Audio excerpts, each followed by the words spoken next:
La forma predominante de contratación es otro elemento que erosiona el gasto en salud.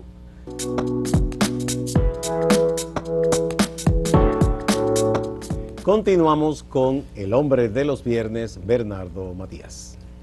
Entonces, un primer aspecto fundamental, estamos de cara a un nuevo presupuesto nacional. Entonces, estas reflexiones deberían contribuir a una reorientación de ese presupuesto. Excelente, si los escuchan, ¿verdad? Y atienden. Pero también a los procesos de discusión de la reforma de salud y que seguridad también social. de nuevo se está hablando. Tenemos que centrarnos en aquellos elementos que erosionan el gasto de bolsillo de la población. Un primer elemento es el plan de servicio de salud, el cual no está diseñado ni centrado en garantizar cobertura de salud en base a las necesidades y problemas prioritarios de la salud de la población. Y para ponerles un ejemplo, uno de estos ejemplos es un PDSS que no tiene una visión integral, que se expresa en lo siguiente: tú tienes una patología, el PDSS, el plan de servicio de salud, te cubre una parte de los servicios y de los medicamentos, pero otros no. Y normalmente lo que no te cubre son los más costosos. Eso implica una pobre visión integral del PDSS, donde hay una fragmentación de las coberturas de servicios de salud, de las patologías que están contempladas dentro de la cobertura. Entonces, se necesita, para impactar positivamente en el gasto del bolsillo de la población, una reorientación y una redefinición del plan de servicio de salud, que no es solo ampliación de cobertura, sino también que haya una visión integral del PDSS. No sé si me estoy explicando. Está claro. Integral, que si tú tienes, qué sé yo, un cáncer de colon, por suerte ya eso lo eliminaron, pero antes una persona tenía cáncer de colon, le hacían una cirugía, le colocaban, vamos a decirlo en lenguaje popular, ¿verdad? En lenguaje popular, una bolsita. Entonces, se supone que con el tiempo, si el paciente iba mejorando, eso había que cerrarlo y eliminarle la bolsita. Pues el cierre no estaba contemplado en la seguridad social. O sea, tiene la gente que abrirlo, pero no cerrarlo. A las mujeres en cáncer de mama estaba cirugía del seno, pero no estaba contemplada la regeneración del seno. Eso implica falta de una visión integral del PDSS. Y así lo podemos aplicar con los hipertensos. ¿Eso estuvo así concebido en la ley o fue parte de un reglamento y una aprobación entre los sectores que confluyen en el Consejo Nacional de Salud? En diciembre del año 2006, en el 6, siendo Leonel Fernández presidente, se hizo un pacto nacional y se diseñó un PDSS, un plan de servicio de salud, o sea que transitorio por 6 meses. Necesariamente eso no es un mandato de ley. No, fue un pacto. Un acuerdo entre partes. La ley lo que manda es que haya un plan básico de salud, no un PDSS. Por eso se estableció que fuera transitorio por 6 meses. Y ya lleva más de 20 años ese PDSS. Por eso que yo insisto que a veces se ataca como que todo se dañó con la ley, pero es que es una ley que la han retorcido y no la han aplicado como es. Ambas cosas, porque la ley también trae... Tiene sus problemas, pero yo creo que... Recuerda mi libro, tiene su pecado original. Su pecado original, pero yo creo que lo que se le han agregado después son peores pecados. En esos acuerdos de parte y todo ese retorcimiento que ha habido ahí. Otro elemento que es importante, que tiene que ver con el gasto, el financiamiento, que es el gasto en medicamentos de uso continuo. Se te acabó la cobertura de los 12,000 pesos y de ahí en adelante tú tienes que sacar de tu bolsillo. Los medicamentos de uso continuo, para irnos a una mejora simple, porque nosotros lo que hemos propugnado es por los medicamentos genéricos que sean parte esencial del sistema. y que desde el primer nivel de atención se gestione los medicamentos genéricos bajo una visión más integral y una estrategia de atención primaria. Pero el uso de medicamento continuo no debería estar dentro del paquete de esos 12,000 pesos. Porque si tú lo consumes en otros medicamentos, que normalmente son caros lo que te indican los médicos, qué sé yo, hiciste una gastritis, te indican un medicamento costoso, que hay algunos que no están en cobertura siquiera. Pero supongamos que está en cobertura, te está afectando el medicamento que tú más necesitas, que es el de uso continuo. Y que es indispensable. Que es indispensable. Por ejemplo, presión arterial, eso, diabetes. Ese tipo de cosas. La forma predominante de contratación es otro elemento que erosiona el gasto en salud. ¿En qué consiste eso? Que los modelos de contratación por servicios, por evento, incentiva en los prestadores la inducción al consumo de servicios de salud. Es decir, si yo te pago por cantidad de consultas, yo induzco a que tú consultes más. Si yo te pago por cantidad de cirugía, yo induzco a más cirugía. Si te pago por cesárea, yo induzco a mayor cantidad de cesárea. Se obvian entonces otras modalidades de contratación que se están usando en algunos países, como son contratos por resultado o lo que llaman contratos prospectivos, pago prospectivo, que es un concepto muy técnico que no tengo tiempo para explicarlo. Pero hay otras modalidades de pago. Pero el pago por servicio incentiva la sobremedicación, la sobreindicación e incentiva el fraude también. Eso es un serio problema. En Estados Unidos cada rato hay un médico que somete. Claro. Porque hacen, facturan de más al sistema. En Colombia han empezado a dar paso sí. en establecer algunos modelos de pago, no por evento, sino por resultado. ¿Qué quiere decir un pago por resultado? Te dice, mira, yo te voy a pagar tú tienes que garantizarme que cada 100 partos tenga 0 tasa de mortalidad materna. Te voy a pagar. Y hay otros criterios que se agregan alrededor de un parto, indicadores que están vinculados al pago por evento, al no pago por evento. Pero también la modalidad de contratación de los proveedores de salud, especialmente en la red pública. Si aquí se pagara por resultado y por desempeño a los prestadores de salud, a los médicos en la red pública, lo de la huelga se terminara. Waldo Suero no tuviera vigencia como líder, porque la vigencia de Waldo Suero es luchar para que le aumenten salario a los médicos, más nada.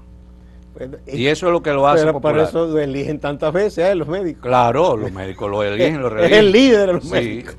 Entonces es importante una reorientación del modelo de pago a los médicos. Y tú verás que se van a acabar la huelga si hay una reorientación del modelo de pago. Bien, vamos a otra pausa y regresamos.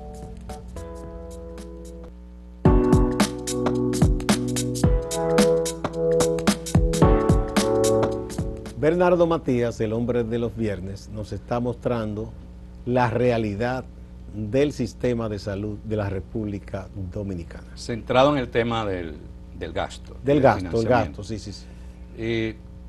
Un elemento que implica una reorientación de la inversión y del gasto en salud en la República Dominicana es que no podemos seguir creyendo que la salud mejora en la medida que vamos invirtiendo más en infraestructura física.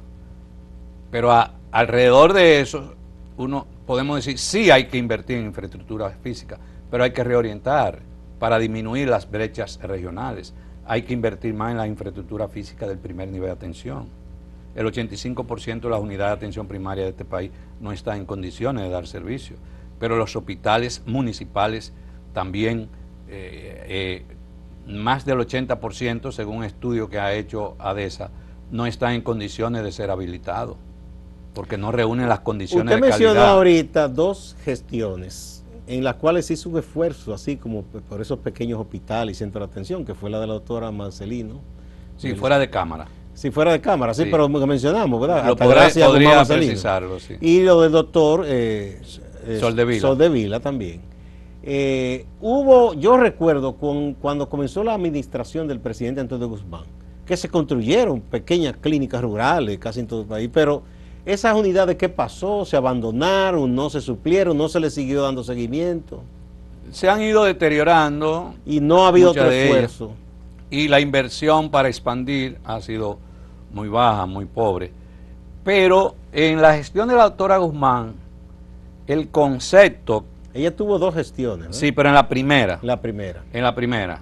Soldevila empezó con las clínicas rurales y la llamada policlínica, que fue expandiendo, sembrando de clínica y policlínica. Pero la doctora Guzmán insertó el concepto de salud familiar, que conecta más con las estrategias de atención primaria, donde el centro, no es, el eje fundamental no es el centro de salud, ni siquiera en el primer nivel. El eje fundamental es la familia. Es llevarle la salud a la gente. Es la familia, es la escuela, Sí. es el lugar de trabajo. Bueno, los modelos a nivel mundial más exitosos son los que tienen esos médicos familiares por cuadrante y cercano a la gente. Que la gente no sea necesario por todo ir a un hospital.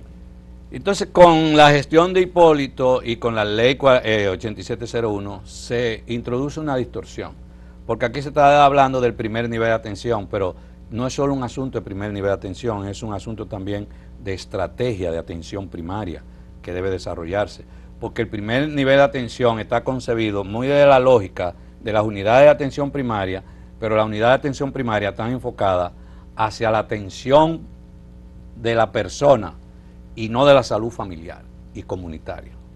Entonces la salud familiar y comunitaria es esencial para mejorar los indicadores. Y ahí estoy seguro de que salud. un elemento esencial es la prevención. Sí, todo eso está incluido. No esperar Y que la promoción. persona se enferme. Miremos estos datos estadísticos. Crecimiento económico de un 5% anual. Ha sido como con alguna curva en República Dominicana. Pero el gasto público en salud del porcentaje del PIB no se ha mantenido normalmente en 1.9%, un 2%. Subió a raíz del COVID, pero volvió a su histórico que de 1.9%, cuando el promedio de América Latina es de 4.1%. Es decir, vamos creciendo económicamente, pero no destinamos recursos del Producto Interno Bruto a la salud. Lo destinamos a otra cosa. 43% del gasto en salud proviene del bolsillo de las familias, todavía, con 22 años de seguridad social. Es decir, que de cada 100 pesos del bolsillo tuyo, mío y de los demás, ciudadanos y ciudadanas, 43 pesos de cada 100 salen del bolsillo de nosotros. Eso refleja un sistema altamente inequitativo. Pero tenemos un 98% de cobertura de seguro de salud, de carné. Sí, digamos registro de la gente. No, Esa sí, es la cédula de salud. tenemos. Pero eso no nos impacta en el gasto del bolsillo. Por ejemplo, en este momento yo estoy tomando un medicamento para mi rodilla por 6 meses. Cuesta 4.500 pesos mensual.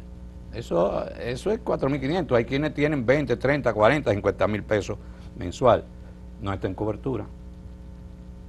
Estamos hablando de 30.000 pesos del gasto del bolsillo. Pero yo cotizo a la Seguridad Social. Y lo que me dicen es, pero usted no tiene un seguro premium. Eso es parte de un negocio. Las exclusiones del PDSS llevan a que las ARS privilegien los planes complementarios. Hay muchísimos. Pero los planes complementarios salen del bolsillo tuyo Platinum, Gold, que o de la empresa. Parecen las categorías de las tarjetas de crédito. Sí, Lo seguro. Dice, este tal cosa, este te cubre esto, este tiene servicio internacional, helicóptero. pero mira, Gustavo y amigos, amigas televidentes, Nosotros tenemos un histórico donde solo un 5.9% del gasto se destina a medicamentos, en términos de cubrir, y 5.6% a salud colectiva. Estoy hablando de medicamentos dentro del contexto de la República, y 5% del gasto del Ministerio de Salud Pública, el Servicio Nacional de Salud. 5.6% a salud colectiva. Salud colectiva va orientada a todo, al manejo y la gestión de todas aquellas enfermedades o estrategias de prevención que tienen que ver con la comunidad. Por ejemplo, estrategia para controlar el dengue. Yo no puedo controlar el dengue si lo que estamos destinando son 5.6% anual en salud colectiva, cuando lo otro se lo llevan los hospitales, y especialmente los hospitales especializados. República Dominicana, oigan este dato, amigos y amigas, ocupa el lugar 15 de 18 países en América Latina del gasto público. Por debajo o por encima, Haití, Venezuela y Guatemala. O sea, ¿están mejor o peor que nosotros eso? Están peor que nosotros. Están peor. ¿Venezuela? Venezuela. Pero no sé, porque ellos muestran unos datos, el gobierno y los Pero depende de qué dato estamos hablando. Yo te estoy hablando del gasto público, de la inversión del gasto público. E incluso, o sea, algunos datos que comparte Ariméndez Díaz Santana en algunos de sus artículos, y ADESA también, que dicen que en la práctica ha habido una reducción de inversión en la salud por efecto de la inflación. No, y del crecimiento del PIB, porque eso es proporcional. Exactamente. Sí. E incluso datos tanto de Arismendi como de ADESA dicen que el país invierte ahora menos en salud que hace 17 años. Sí, lo más probable, porque si no ha crecido la partida del presupuesto y el PIB está subiendo, eso es una reducción en los hechos. Entonces, ¿hacia dónde orientar el gasto? Hacia una asignación más eficiente del gasto. La salud debe ser una prioridad del Estado dominicano y se debe expresar en incrementar la inversión del Producto Interno Bruto en salud. Para este nuevo presupuesto hay que combinar un incremento del presupuesto de salud, lo cual es imprescindible, significativo, teniendo como base el PIB, no el presupuesto histórico del Ministerio de Salud y del Servicio Nacional de Salud, sino del Producto Interno Bruto que vamos a destinar del gasto público en salud. Y para terminar, nosotros requerimos reorientar el gasto hacia necesidades prioritarias en la República Dominicana, y urge invertir cada vez más en el primer y segundo nivel de atención. No vía el financiamiento, porque ahí anda un financiamiento del Banco Mundial. Eso no es sostenible con financiamiento externo, tiene que ser con recursos del propio Estado para hacerlo sostenible. Bien, muchas gracias, Bernardo. Igual a ustedes, amigas y amigos, no se vayan, hay más en Acento TV y Acento Portal.